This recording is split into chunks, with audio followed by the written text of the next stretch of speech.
Kalau lo baca media-media sekarang, ada satu media yang cukup kredibel, namanya The Economist. Majalah ini terkenal pelit memuji orang. Kalau ngecengin orang mah sering. Sasarannya bukan orang biasa, melainkan para pemimpin dan pejabat negara. Yang dikritik pun bukan orangnya sama The Economist, tetapi kebijakan-kebijakannya saat memimpin negara. Hampir semua pemimpin Indonesia nggak lepas dari omongan pedas The Economist. Hampir nggak ada yang diapresiasi secara antusias.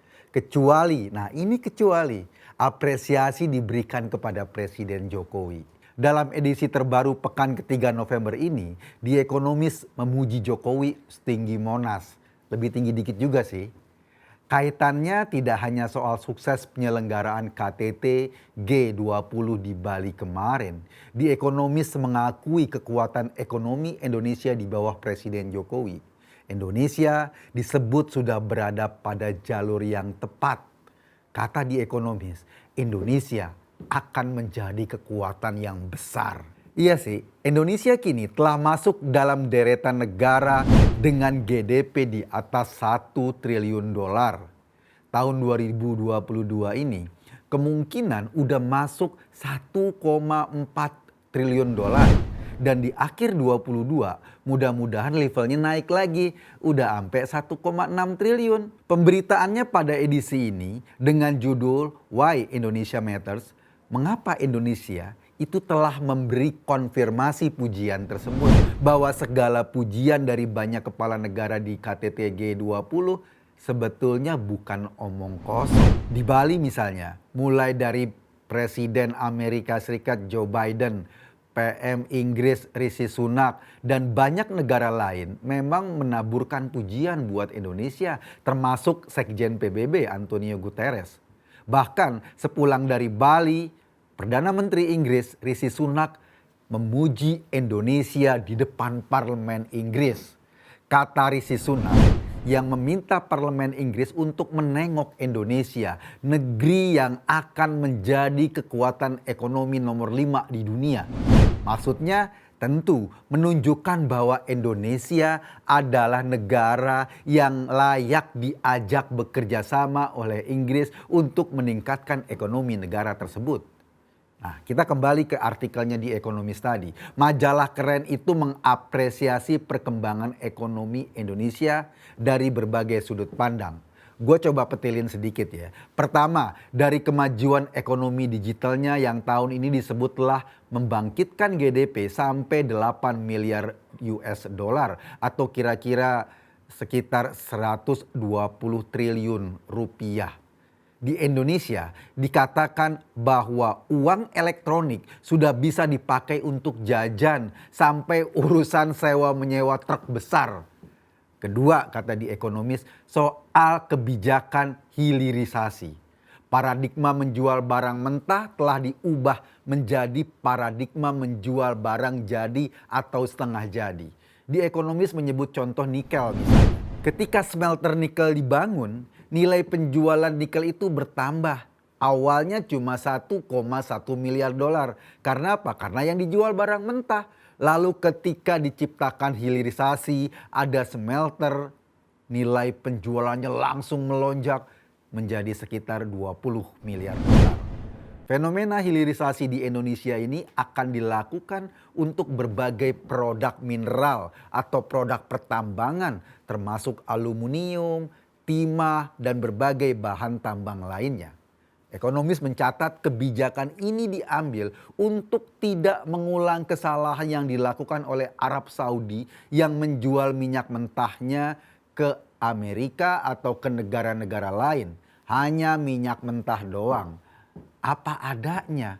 Akibatnya apa? Akibatnya ya nggak punya nilai tambah berlebih, cuma jualan minyak. Itu yang terjadi di Saudi. Sementara Indonesia mengubah konsep itu menjadi hilirisasi sehingga barang tambang punya nilai tambah ketika dijual di luar negeri. Yang ketiga, di bawah Presiden Jokowi, kata The Economist, pemerintah Indonesia berhasil menggabungkan semangat demokrasi dengan reformasi ekonomi.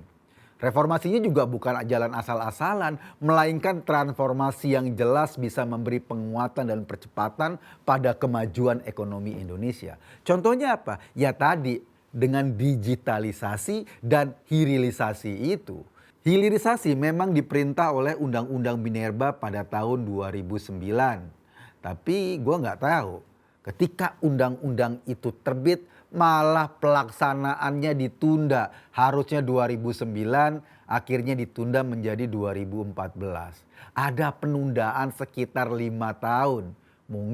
Ini mungkin loh, presiden yang waktu itu berkuasa nggak sanggup bikin bagaimana konsep hilirisasi. Sekarang Presiden Jokowi mengambil langkah yang tegas, nggak mau menunda hilirisasi lagi. Kalaupun negara-negara luar protes, woi kenapa Indonesia nggak jual nikel seperti dulu? Kenapa sekarang harus diolah di Indonesia dulu? Gua rugi dong. Ya nggak apa-apa. Kalau mereka rugi, yang penting kita dapat untung lebih banyak dari hasil alam kita sendiri. Di Indonesia memang korupsi masih menjadi salah satu masalah besar. Meski intensitasnya agak menurun belakangan ini. Hal ini, kata The Economist, tidak lepas dari transparansi yang dikembangkan pemerintah Indonesia. Kondisi transparansi pemerintah di 2022 ini disebut jauh lebih baik ketimbang Indonesia 10 tahun lalu. Yang keempat, dalam ulasan The Economist itu, sebagaimana sejumlah negara di Asia, Indonesia juga berada dalam area adu pengaruh. Biasa pengaruh negara-negara besar antara Amerika dan China. Presiden Jokowi menurut The Economist bisa memainkan peran secara lincah sehingga bisa diterima oleh dua negara besar. Kadang-kadang berakrab-akrab dengan Xi Jinping tetapi juga tidak melepaskan hubungan dengan Joe Biden misalnya. Sehingga ketika dua negara ini perang dagang, kita justru aktif mengambil celah untuk memetik keuntungan dari dua negara yang terus berseteru secara ekonomi. Dengan politik bebas aktif misalnya juga berarti harus bermain secara adil. Indonesia harus punya gerakan politik luar negeri yang berimbang. Untuk urusan nikel misalnya, hilirisasi bekerja sama dengan Cina. Iya, konsep pembangunan hilirisasi Indonesia mengajak Cina bekerja sama pengembangan smelter nikel. Namun begitu masuk ke urusan baterai dan mobil listrik, Jokowi malah menawar-nawarkan ke banyak pengusaha Amerika. Bahkan Pak Jokowi tak sungkan berkunjung ke markas Tesla untuk menemui Elon Musk dan nawarin bagaimana kalau Tesla membuka pabriknya di Indonesia. Artinya apa? Artinya dua kekuatan ekonomi nggak ada yang ditinggalin. Indonesia nggak melulu berpihak ke Cina, nggak melulu juga jadi jongosnya Amerika. Dua-duanya dibuat seimbang sehingga mereka merasa nyaman bekerja sama dengan kita. Yang kelima, kata The Economist, Indonesia menunjukkan kesiapan untuk hijrah ke energi baru terbarukan. Bahkan siap menjalankan program pensiun dini untuk PLTU batubara yang memang sangat boros karbon. Sangat menciptakan polusi. Kebijakan Indonesia dalam upaya mengurangi emisi karbon juga dianggap sangat jelas dan tegas. Kondisi ini yang membuat berbagai negara maju tergerak untuk berkolaborasi dengan Indonesia, menciptakan dunia yang lebih hijau, udara yang lebih enak dihirup, dan bagaimana racun-racun akibat industrialisasi bisa dikurangi secara signifikan. Gak heran bila Presiden Joe Biden menawarkan Indonesia bantuan investasi sebesar 20 miliar dolar dalam 5-6 tahun untuk urusan energi terbarukan, program carbon capture dan rehabilitasi hutan, terutama ekosistem mangrove yang memang dikenal sebagai tumbuhan yang mampu menyerap karbon jauh lebih banyak dibanding jenis tumbuhan lainnya. Ini investasi besar yang bisa menambah daya gerak ekonomi kita. Sudah ekonominya bergerak maju, tetapi kita juga memperhatikan kondisi lingkungan. Yang ditekankan oleh majalah The Economist adalah Indonesia berada di jalur yang benar. Ini berkali-kali disebutkan dalam artikel tersebut. Sekali lagi, kita ada di jalur yang benar. Kalau kita sudah ada di jalur yang benar, oleh karena itu jangan mau kalau kita diusik-usik untuk eksperimen politik yang kelasnya cemen. Misalnya ada isu koalisi perubahan. Pertanyaannya apa yang mau diubah? Kalau majalah sekelas The Economist saja sudah mengatakan bahwa kita ada di jalur yang benar. Gaya-gaya sok berubah, gaya-gaya sok melakukan perubahan itu justru berbahaya kalau itu cuma gimmick politik, bukan sebagai langkah konkret untuk memperbaiki Indonesia ke depan. Justru ini yang dikhawatirkan di Ekonomis adalah Presiden Jokowi belum memiliki penerus yang dianggap tepat. Sekali lagi, penerus bukan pengganti. Kenapa penerus? Karena itu tadi Indonesia sudah ada di jalur yang benar. Sebetulnya sih sudah ada beberapa kandidat yang secara kapabilitas, secara gaya kepemimpinan itu dekat-dekat banget dengan Presiden Jokowi. Dan kita berharap dia yang akan nanti menjadi orang yang mengambil tongkat estafeta kepemimpinan, melanjutkan memimpin Indonesia masa depan. Dan kita tahu kita menghadapi pemilu nggak mudah kalau calon-calonnya cuma sibuk menyodorkan komoditas politik, apalagi politisasi agama. Ini bakalan bahaya banget. Penerus Jokowi kita tahu akan ditentukan pada 2024. Justru titik krusial bangsa ini ya di tahun 2024 itu. Sebagai warga negara yang cerdas, kita perlu sepakat dengan pandangan di Ekonomis yang memang ditulis atau menyuarakan pikirannya dengan data-data yang valid. Bahwa kita sudah ada di jalur yang benar, sudah on the track. Jadi pada 2024 kita perlu sosok pemimpin yang selain punya kemampuan, juga punya gaya kepemimpinan yang baik. Dia juga punya managerial skill yang cukup. Dia juga mampu menjadi lokomotif yang menghela seluruh kebijakan yang ada dan kemudian menjalankan Indonesia ke depan sesuai dengan tracknya.